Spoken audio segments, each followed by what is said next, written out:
నేను బాధ్యతగా చాలా బాధ్యతగా పాలిటిక్స్ చేస్తున్నాను. ఇది నాకు దీనివల్ల గెలుపు వస్తుందా ఏమొస్తుందో నాకు తెలియదు, కానీ మార్పు అయితే ఖచ్చితంగా వస్తుంది. సామాజిక మార్పు అయితే ఖచ్చితంగా వస్తుంది. ఒక సామాన్యుడు పెట్టిన పార్టీ. మా నాన్నగారు ముఖ్యమంత్రి కాదు, మా మామగారు ముఖ్యమంత్రి కాదు. మా నాన్న సామాన్యున ఒక కానిస్టేబుల్ స్థాయి నుంచి పైకి ఎదిగిన వ్యక్తి. నా బ్యాక్గ్రౌండ్ మనలాంటిది, మనందరం ఒకటి. మామూలుగా వచ్చాం, మనలో ఒకడు, మీలో ఒకటి వచ్చి పార్టీ పెడితే అది ఏమవుతుంది, జనసేన అవుతుంది, అది పవన్ కళ్యాణ్ అవుతాడు అంతే.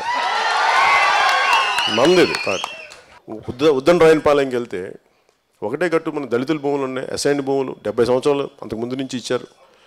సమానంగా ఇవ్వాలి వాళ్ళకి, వాళ్ళు సమానంగా ఇవ్వరు. అండ్ ఇవన్నీ ఇట్లాగా ఈ అసమానతలు పెరిగిపోయి ఒక రోజున అది విపరీతమైన పరిస్థితులు దారితీసాలి. జరగకుండా ఉండాలంటే పొలిటికల్ పార్టీకి బాధ్యత ఉండాలి.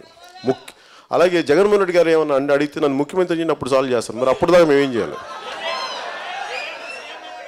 అలాగే నేనేమంటానంటే పోరాటం చేయండి, ప్రజలు నచ్చితే మిమ్మల్ని ముఖ్యమంత్రి కాదు ఎక్కి మమ్మల్ని నెత్తి మీద తొక్కండి, మా సంతోషం, మా ఇబ్బంది.